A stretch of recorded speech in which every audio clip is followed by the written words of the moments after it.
Selamat pagi dan salam sejahtera untuk kita semua. Pak. Jadi pada pertemuan hari ini kita akan melanjutkan untuk mata kuliah Undang-Undang Pelayaran. Seperti yang kita ketahui bersama bahwa kita sudah masuk kepada pertemuan ke-7 ya. Di pertemuan ke-7 ini akan membahas mengenai pengangkutan barang-barang berbahaya berdasarkan hukum internasional maupun hukum atau undang-undang yang berlaku di Indonesia. Jadi kembali kita refleksi pertemuan kita ini atau mata kuliah ini bahwa mata kuliah ini kemudian target capaian pembelajaran yang diharapkan mampu dicapai oleh mahasiswa atau taruna-taruni untuk mata kuliah Undang-Undang Pelayaran ini adalah mampu mengontrol pengoperasian kapal, kemudian meningkatkan kepedulian orang-orang di kapal, dan tentu tingkat kepatuhan terhadap persyaratan perundang-undangan maupun hukum maritim yang berlaku secara internasional dan nasional. Selanjutnya diharapkan taruna-taruni mampu memahami mengenai sistem keamanan di laut dan tentunya perlindungan terhadap kehidupan laut. Kemudian diharapkan juga kemampuan akhir yang dicapai oleh taruna-taruni atau mahasiswa untuk mata kuliah ini adalah mereka atau taruna-taruni dapat memahami tentang konvensi internasional, perjanjian kapal penumpang, perdagangan khusus, maupun persyaratan ruang angkutan khusus untuk kapal penumpang. Jadi itu adalah capaian pembelajaran maupun kemampuan akhir yang diharapkan oleh lembaga atau oleh dari mata kuliah ini terhadap taruna ataupun mahasiswa yang mengambil mata kuliah ini. Kemudian tentu dalam implementasinya nanti taruna-taruni atau mahasiswa akan melaksanakan praktek laut yang sudah mencakup dari konsep Merdeka Belajar atau Kampus Merdeka yang saat ini dicanangkan oleh pemerintah. Jadi taruna-taruni akan melihat kondisi sebenarnya bagaimana sih penerapan hukum maritim atau undang-undang pelayaran nanti di dunia kerja secara langsung. Nah, jadi salah satu magang atau praktek laut yang kita kenal di jurusan kemaritiman ini telah menyesuaikan dengan kurikulum Merdeka atau Kampus Merdeka yang saat ini berjalan. Jadi manfaatnya adalah untuk mendapat pengalaman praktis di dunia kerja sebenarnya. Begitu pula nanti diharapkan undang-undang pelayaran ini selain mendapat teori di kelas seperti saat ini, nanti saat prala tentu taruna akan melihat kondisi sebenarnya apakah penerapannya sudah berjalan sebagaimana mestinya ataukah ada kondisi-kondisi yang tidak sesuai dengan undang-undang atau hukum maritim yang berlaku. Nah, itu untuk rencana pembelajaran atau capaian pembelajaran yang diharapkan dari mata kuliah ini atau untuk pertemuan ke-7 ini. Kemudian untuk kontrak perkuliahan kita kembali mengulang, merefleksi kembali apa sih yang menjadi syarat-syarat untuk kelulusan di mata kuliah ini. Yang pertama tentu kehadiran ya. Kehadiran berdasarkan aturan dari Politeknik Negeri Samarinda bahwa kehadiran itu tidak boleh di bawah 80%. Nah, tidak boleh di bawah 80%. Kemudian yang dipahami bahwa kehadiran itu hanya ada dua kondisi, hadir dan tidak hadir. Kemudian untuk kondisi yang tidak bisa dikendalikan seperti tidak diminta ya, tidak diharapkan seperti kecelakaan, sakit dan sebagainya, itu mendapat kebijaksanaan. Akan tetapi kalau tidak ada keterangan sama sekali, maka itu dianggap sebagai tidak hadir. Jadi ada dua kondisi saja, hadir dan tidak hadir. Kemudian poin selanjutnya untuk penilaian mata kuliah ini adalah etika. Nah, saya rasa tidak ada masalah untuk taruna karena penerapan disiplin dan etika sudah sangat ketat di bagian ketarunaan. Nah, itu juga menjadi sangat penting bagaimana berkomunikasi, bagaimana sikap dan perilaku selama proses pembelajaran termasuk di luar ya. Jadi kita cukup ketat untuk persoalan etika, bahkan ketika mengendarai motor itu sampai diatur oleh bagian keturunan. Jangan tidak boleh ugal-ugalan, harus menggunakan helm, itu termasuk dalam etika yang dimaksud. Jadi bukan hanya di dalam kelas ya, juga di luar kelas. Kemudian keaktifan dalam proses belajar, disiplin, kemudian semangat belajarnya seperti apa, itu juga menjadi salah satu nilai penting dalam proses perkuliahan. Dan tentunya nilai mid semester atau ujian tengah semester, dan yang terakhir tentu evaluasi terakhirnya adalah ujian akhir semester. Nah, jadi kembali kita mengulang agar taruna-taruni atau mahasiswa-mahasiswi dapat memahami bahwa kontrak perkuliahan atau target yang ingin dicapai di dalam mata kuliah ini. Kemudian kembali juga saya ingatkan bahwa ini adalah salah satu mata kuliah yang wajib lulus dengan nilai di atas 70. Karena nanti tidak bisa memperoleh sertifikat keahlian pelaut maupun sertifikat basic dasar pelaut seperti kesehatan, sertifikat kesehatannya bagaimana, pertolongan pertama, kemudian keselamatan kerja dan sebagainya, itu tidak boleh mendapat sertifikat itu ketika mata kuliah untuk undang-undang pelayaran ini tidak lulus atau mendapat nilai di bawah 70. Cukup jelas ya? Jadi saya absen terlebih dahulu. Resa? Siapa, Pak? Risa? Siapa, Pak? Riswanto? Siapa, Pak? Indri Amin Galang? Siapa, Pak? Rival? Siapa, Pak? Yuriko? Sakit, Bapak. Sakit. Alex? Siapa, Pak? Rival? Siapa, Pak? Yuriko? Sakit, Bapak. Sakit. Alex? Siapa, Pak? Iksel? Siapa, Pak? Arman? Siapa, Pak? Yafet? Siapa, Pak? Muhammad Rizky? Siapa, Pak? Abdullah? Siapa, Pak? Albert? Siapa, Pak? Asael? Siapa, Pak? Yabes? Siapa, Pak? Muhammad Hifni? Siapa, Pak? Ya. Ya. Sebelum kita melanjutkan, kita merefleksi dulu pertemuan kita sebelumnya, apa sih yang kita pelajari di pertemuan-pertemuan sebelumnya, baik pertemuan 1, 2 sampai pertemuan ke-6, karena kita sudah masuk ke pertemuan ke-7 pada siang hari ini. Ada yang masih ingat apa yang menjadi pertanyaan pertama ya untuk merefleksi pertemuan kita sebelumnya? Apa yang menjadi 3 unsur pokok di dalam hukum maritim maupun undang-undang pelayaran? Ada yang masih ingat? Coba. Risa, silakan Risa. Di sini, Pak. Ya. Yang termasuk dalam hukum itu ada keamanan, Ya. perlindungan lingkungan laut, dan kondisi pekerja, Pak. Ya betul. Jadi 3 hal utama yang dibahas di dalam mata kuliah undang-undang pelayaran ini adalah yang pertama betul tadi, keamanan dan keselamatan. Yang kedua adalah perlindungan laut. Jadi kondisi di mana laut ini harus dijaga kelestariannya. Yang ketiga adalah kondisi pekerjaan itu. Jadi selama ini memang 3 hal utama ini menjadi perhatian baik pemerintah Indonesia maupun dunia internasional, bahwa 3 hal tersebut harus menjadi fokus utama di dalam hukum maritim. Yang pertama tadi adalah keamanan dan keselamatan pelayaran itu sendiri, termasuk awak kapal, penumpang, dan barang di dalamnya.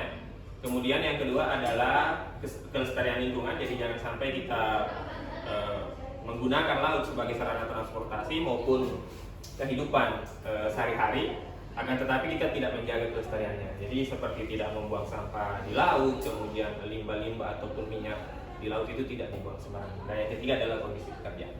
Kenapa kondisi pekerjaan? Karena salah satunya adalah kualitas SDM. Kualitas SDM pelaut kita dianggap masih kurang berkompeten, sehingga itu juga diatur sedemikian rupa sehingga kita dapat mencetak pelaut-pelaut yang profesional di masa yang akan datang, sehingga dunia kemaritiman ini bisa terus berkembang. Ya betul. Terus yang kedua saya kembali merefleksi salah satu yang dibahas di pertemuan sebelumnya itu adalah mengenai bagian-bagian kapal. Nah, Ada yang masih ingat apa bagian utama kapal itu? Siapa Pak? Ya, silakan. Siap, jawab Pak. Nah, bagian kapal itu termasuk itu lunas. Lunas sendiri itu merupakan bagian dari konstruksi kapal yang memiliki bentuk memanjang ya di dasar laut kapal. Di dasar kapal. Di dasar kapal. Ya, betul. Ya, jadi bagian utama di kapal ini adalah apa tadi namanya? Lunas. Nah, jadi lunas itu memanjang dari anjungan kapal, haluan kapal sampai ke buritan. Jadi memanjang ke bawah sebagai fondasi utama kapal. Jadi kalau kita melihat bangunan, kadang melihat istilah peletakan batu pertama, bahwa itu adalah fondasi utama dari bangunan jika itu di darat. Nah, kalau itu kapal adalah lunas. Nah, jadi kalau ada istilah peletakan batu pertama di darat, di laut itu ada istilah peletakan lunas pertama. Jadi beberapa masyarakat tradisional atau pelaut-pelaut tradisional termasuk di Sulawesi masih cukup menganggap itu adalah peristiwa yang cukup penting ketika ada acara-acara seperti berdoa syukuran ketika saat pemasangan lunas itu sebagai bentuk rasa syukur atau meminta doa agar kapal itu bisa dibangun dengan baik dan nanti dapat beroperasi dengan baik ya. Nah, itu tadi refleksi kita ya untuk pertemuan-pertemuan kita sebelumnya mengenai apa yang menjadi pokok utama dari mata kuliah ini, dan tentu salah satunya adalah bagian konstruksi dari kapal tersebut. Nah, untuk pertemuan ketujuh kita masuk ke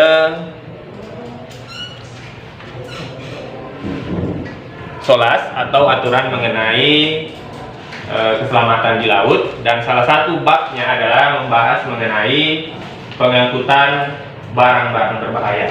Nah, barang berbahaya itu bisa cair, bisa padat dan sebagainya. Nah, salah satu ini juga menjadi penting karena sebagai pelaut tentu taruna-taruni nantinya akan bekerja di beberapa sektor. Nah, mungkin bisa di kapal pesiar, bisa di kapal penumpang, dan salah satunya bisa saja di kapal tanker yang memuat benda-benda yang atau cairan-cairan yang berbahaya. Jadi perlu kita ketahui bersama bahwa salah satu bab di dalam SOLAS ini memang membahas mengenai pengangkutan barang-barang berbahaya. Nah, di sini ada salah satu contoh yang saya perlihatkan di monitor, bahwa ketika di atas kapal terjadi sesuatu yang tidak diharapkan, kejadian tersebut bisa menjadi sangat buruk. Dan kapal tersebut mungkin berada di tempat yang jauh dari pertolongan. Jadi beda kalau mungkin di darat kecelakaannya, peristiwa yang tidak bisa kita kendalikan mungkin berada di darat, mungkin pertolongannya cenderung lebih cepat dibanding di laut. Pemadam misalnya kalau kebakaran, kemudian peristiwa-peristiwa lain. Akan tetapi tantangannya ketika di laut adalah tentu berada jauh di tengah laut, kemudian pertolongan tidak bisa segera datang. Nah, maka dari itu manusia terus mempelajari kondisi-kondisi, belajar dari kesalahan-kesalahan agar di masa depan bisa meminimalisir kecelakaan. Nah, salah satunya di dunia maritim atau di kapal. Nah, tentu di dunia maritim kita mengenal peristiwa Titanic menjadi salah satu peristiwa yang melatar belakangi banyaknya aturan-aturan mengenai keselamatan. Kemudian di darat itu ada peristiwa bom atom Hiroshima dan Nagasaki, itu juga menjadi pembelajaran manusia-manusia atau orang-orang di masa depan agar dapat meminimalisir kejadian serupa. Kemudian ada peristiwa meledaknya reaktor nuklir di Ukraina, di Chernobyl, itu juga menjadi salah satu pembelajaran. Nah, sehingga saat ini menjadi konsep utama bahwa kecelakaan atau peristiwa-peristiwa seperti itu dapat diminimalisir. Nah, kemudian sama dengan peristiwa Titanic ini, memang salah satu fakta yang terungkap bahwa kapal penolong pertama yang datang itu datang sekitar 4 jam setelah Titanic betul-betul tenggelam. Kecelakaan terjadi 4 jam. Ada salah satu kapal yang menangkap signal radio yang seperti kita sampaikan di pertemuan sebelumnya. Itu 4 jam baru bisa tiba di lokasi kecelakaan Titanic itu. Nah, jadi itu salah satu kenapa kalau terjadi kecelakaan di atas kapal, terjadi peristiwa-peristiwa yang tidak diminta-minta, maka pertolongannya itu bisa sangat lambat. Di darat saja kalau kebakaran itu kan kadang armadanya terlambat, mobil pemadamnya terlambat, apalagi kalau di laut. Beberapa peristiwa ya, sebagai contoh kecelakaan-kecelakaan di laut. Yang pertama adalah kapal Hanjin Pennsylvania. Ini terjadi di tahun 2002 ya. Tahun 2002 memuat 4.000 kontainer. 4.000 kontainer. Nah, kemudian kapalnya cenderung baru ya. Korban jiwa 2 orang meninggal. Kerugian ditaksir di atas 100 juta dolar. 100 juta dolar. Ini salah satu peristiwa yang menjadi pembelajaran. Penyebabnya adalah dia memuat kembang api. Nah, terkait dengan pertemuan ke-7 ini ya, dia memuat kembang api dan tidak dilaporkan bahwa yang dimuat itu adalah kembang api. Nah, itu peristiwa satu. Nah, tidak dilaporkan di manifest atau daftar. Jadi bukan saja penumpang yang ada manifestnya, muatan berbahaya juga itu memiliki manifest atau daftar. Nah, apa sih yang kalian muat di kapal kontainer ini? Nah, ini tidak dilaporkan sehingga antisipasi maupun meminimalisir kejadian ini tidak bisa dilakukan karena tidak dilaporkan muatannya seperti apa. Muat di kapal kontainer ini. Nah, ini tidak dilaporkan sehingga antisipasi maupun meminimalisir kejadian ini tidak bisa dilakukan karena tidak dilaporkan muatannya seperti apa. Nah, peristiwa kedua adalah kapal Korea Hyundai Fortune, terjadi di 21 Maret tahun 2006 ya. Dia berlayar dari United States Amerika ke Taiwan, memuat 5.551 kontainer. Kemudian yang rusak itu 2.200 yang tidak bisa diselamatkan isinya. Jadi yang terbakar itu hampir separuhnya. Kerugian 80 juta dolar. Kalau ini sampai saat ini tidak diketahui penyebab kebakarannya, akan tetapi juga disinyalir bahwa ada muatan yang tidak dilaporkan dan itu bisa menyebabkan kebakaran. Kembali lagi bahwa sangat penting ketika pengangkutan barang-barang berbahaya ini dilaporkan dan dicatat secara baik di manifestasi penumpang. Selanjutnya, apakah barang berbahaya ini? Nah, kita bisa lihat definisinya di atas. Barang berbahaya adalah bahan yang dilihat dari kandungannya sendiri, baik padat, cair, atau gas, yang dapat membahayakan orang, organisme hidup lainnya, barang milik, atau lingkungan. Nah, barang berbahaya dapat berupa bahan radioaktif, bahan mudah terbakar, peledak, ataupun barang-barang yang mengandung racun, itu termasuk di dalam. Barang berbahaya mengandung bahaya, tentu. Bagaimana kita mengendalikan bahaya? Jadi ya ada, kadang tidak ada pilihan. Barang berbahaya ini juga bermanfaat untuk kehidupan sehari-hari. Bisa kita simpan saja, untuk apa dimuat kalau berbahaya? Iya kan? Akan tetapi ternyata barang-barang berbahaya ini memang dibutuhkan. Salah satu contoh misalnya barang beracun, itu kan dibutuhkan di sektor pertanian misalnya untuk hama dan sebagainya. Jadi tetap harus dimuat. Bagaimana mengantisipasi muatan itu agar tidak menyebabkan bahaya yang lebih tinggi? Ada beberapa urutan pengendaliannya. Yang pertama adalah eliminasi. Jadi mengendalikan bahaya dengan mengeliminasi barang-barang tersebut. Jadi kalau bisa tidak dipakai, kita terus meningkatkan kualitas barang lain yang sebagai alternatif sehingga barang beracun ini tidak bisa dipakai. Ada eliminasi juga. Kemudian yang kedua adalah substitusi, yaitu mengendalikan bahaya suatu bahan tertentu sehingga menjadi tidak berbahaya atau kurang berbahaya. Nah, jadi mungkin awalnya beracun, kita bisa menggunakan bahan lain atau bahan lain yang tidak berbahaya. Misalnya dari bahan kimia menjadi bahan yang lebih alami, dari bahan kimia menjadi bahan yang lebih herbal atau yang berasal dari tumbuhan. Ya, seperti obat-obatan, itu kan kadang dari bahan kimia kemudian diubah menjadi barang yang lebih alami ya.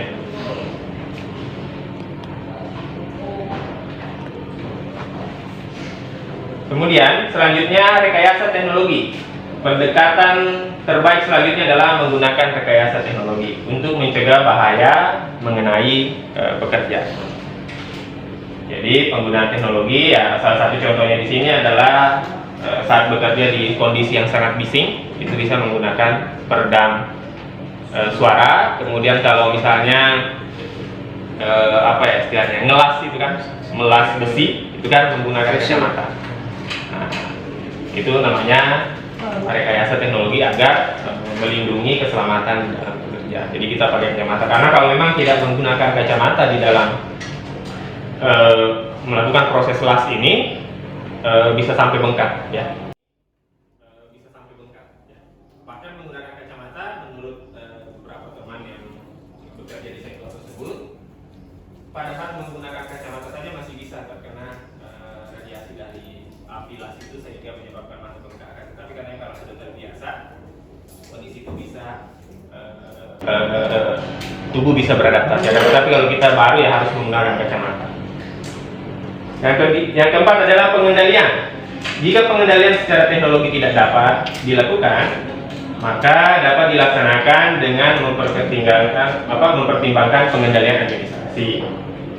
Pengendalian administrasi mencakup perubahan kebijakan dan prosedur di tempat kerja. Jadi langkah keempat yang bisa dilakukan ketika langkah-langkah ini tidak bisa dilakukan adalah administratif. Salah satunya ya memberikan kode bahwa ini barang berbahaya, melaporkannya dengan baik dan sebagainya. Yang keempat adalah alat pelindung. Nah, jadi ketika kondisi semua ini tidak bisa, mau tidak mau harus menggunakan bahan kimia, kemudian mau tidak mau harus menggunakan bahan beracun, maka langkah terakhir atau pengendalian terakhir yang bisa dilakukan adalah menggunakan alat pelindung diri. Alat pelindung diri itu yang cukup familiar di industri ataupun di konstruksi itu adalah penggunaan helm ya. Penggunaan helm. Jadi saat masuk di daerah industri maupun konstruksi itu harus menggunakan helm, karena sempat saya melihat sebuah peristiwa di mana sebuah meteran yang kita sering pakai di tarik-tarik itu yang di gunung itu jatuh dari lantai di atas lantai 20 dan mengenai salah satu pekerja di bawah hingga tewas karena dia tidak menggunakan helm.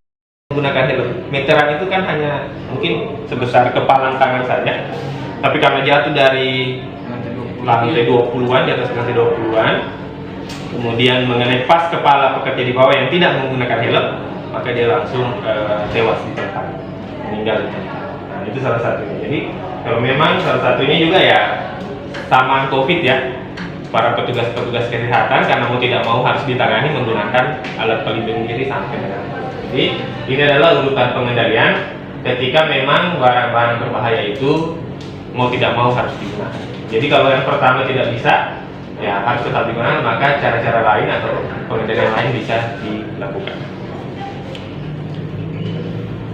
Kemudian, nah di sini ada pengkodean ya, pengklasifikasian barang berbahaya dan mengidentifikasi nama dagangnya. Nah, jadi kalau lihat kode ini, dia masuk kode nomor 1, eksplosif bahan peledak. Nah, jadi dia bisa menyebabkan ledakan ya. Nah, barang ini bisa menyebabkan ledakan, dan ini kemungkinan besar salah satu taruna-taruni bisa bekerja di sini. Siapa tahu nanti bekerja di kapal yang mengangkut ini. Jadi kode-kode seperti ini akan dimuat di barang-barang tersebut. Jadi tidak boleh sama sekali menggunakan merek dagang. Boleh merek dagang, tetapi tetap harus ada kode ini bahwa itu si barang apa isinya. jadi bukan mereka. Pertama itu kode nomor 1 eksplosif adalah bahan peledak. Nah, kemudian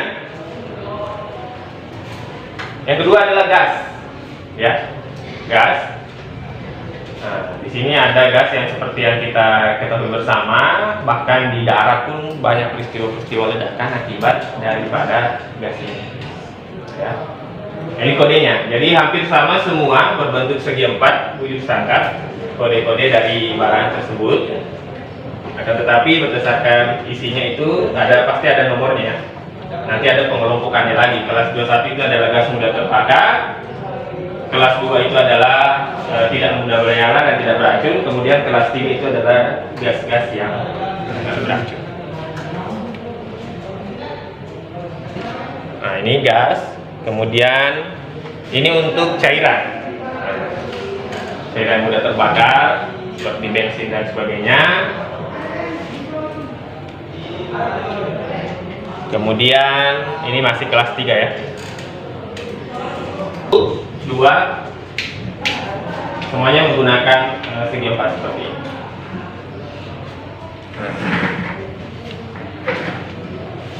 Kelas 1 itu barang mudah meledak. Nah, yang kedua gas mudah terbakar. Contohnya seperti aerosol atau gas untuk berkemah. Kalau kita sering berkemah membawa kompor dengan gas kecil itu termasuk. Kemudian kelas 2 gas tidak mudah terbakar, tidak beracun, misalnya oksigen yang dimasukkan di dalam tabung, itu bisa saja juga kita muat. Kemudian karbon monoksida atau gas beracun, cairan yang mudah terbakar, misalnya pelarut atau cat, ya, bisa saja kan dimuat di kapal untuk dibawa ke daerah-daerah tertentu. Cat itu juga termasuk cairan yang dianggap berbahaya dan harus memiliki kode di dalam pengangkutannya. Kemudian benda padat mudah terbakar, nah, itu kodenya, dia merah putih. Kemudian salah satu contohnya adalah korek api. Selanjutnya zat yang mudah terbakar secara spontan, contohnya ini adalah fosfor. Jadi bisa saja taruna-taruna ini akan bekerja di kapal-kapal yang memuat barang-barang berbahaya, ataupun mungkin di kapal penumpang, akan tetapi memuat barang-barang ini. Nah, jadi sekali lagi tidak boleh disembunyikan sama sekali. Selanjutnya zat yang jika bersentuhan dengan air mengeluarkan gas yang mudah terbakar, misalnya kalsium karbida. Kemudian oksidator, misalnya pupuk, termasuk ya, karena mengandung gas. Peroksida organik seperti perlengkapan perbagian serat gelas. Kemudian zat beracun pestisida atau biasanya yang dipakai di pertanian. Yang mudah menular seperti tes darah atau uji medis. Jadi jangan sampai Anda memuat tes darah seseorang dan itu bisa menularkan penyakit. Nah, itu harus ada standar. Mungkin untuk keperluan penelitian ya. Bahan radioaktif seperti detektor asap, kemudian bahan korosif seperti pemutih dan pembersih pipa. Jadi pemutih pakaian itu juga termasuk benda-benda berbahaya. Kemudian jika tidak masuk di dalam klasifikasi ini, dia akan masuk ke kode nomor 9. Jadi kelas 9 ini zat dan benda berbahaya lain. Salah satu yang diberi contoh itu adalah magnet, baterai. Nah, itu masuk di kelas 9. Jadi pemahaman taruna-taruni terhadap barang-barang berbahaya ini diharapkan cukup mengerti, karena jika mendapat kondisi seperti ini, bekerja di sektor ini sudah dapat mengetahuinya. Sampai di sini ada yang ingin ditanyakan? Ya, silakan Taruna Yabes, apa yang mau ditanyakan? Izin bertanya Bapak, apakah ada kecelakaan yang terjadi akibat dari gas beracun Bapak? Oh iya. Betul Bapak. Ya. Terima kasih Bapak. Kalau gas beracun ini masuk di sini ya. Nah, kelas 2 gas beracun. Jadi ada beberapa peristiwa baik di darat maupun di laut yang terjadi akibat gas beracun. Yang pertama itu ada penggalian pipa di Tangerang, penggalian pipa, kemudian para pekerja masuk ke sana dan ternyata keracunan dan 5 orang yang meninggal di situ karena masuk. Jadi gas beracun ini bisa saja terjadi karena peristiwa alamiah ataupun karena pencampuran beberapa zat, tetapi itu terjadi karena gas itu terjadi secara alamiah. Kemudian peristiwa kedua di dunia maritim itu adalah peristiwa perbaikan kapal di salah satu dok perkapalan di daerah Sumatera. Itu 4 orang yang meninggal.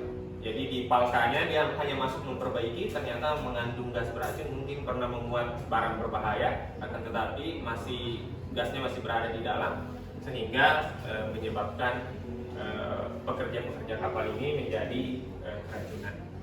Nah, itu salah satu peristiwa-peristiwa yang diakibatkan oleh barang-barang berbahaya. Oke, saya rasa cukup ya untuk pertemuan kita pada hari ini. Jadi di pertemuan 7 ini kita membahas mengenai barang berbahaya, karena kenapa menjadi penting. Selain untuk tambahan pengetahuan, taruna-taruni atau mahasiswa nanti jika bekerja di dunia kemaritiman dan menemui barang-barang berbahaya ini, menemui sebuah kotak misalnya dengan kode seperti ini, sudah tahu bagaimana penanganannya, bagaimana menjalankan fungsi keamanan dan keselamatannya. Saya rasa cukup untuk pertemuan kita pada pagi hari ini. Terima kasih atas perhatiannya. Assalamualaikum, selamat pagi, dan sampai berjumpa pada pertemuan selanjutnya. Waalaikumsalam.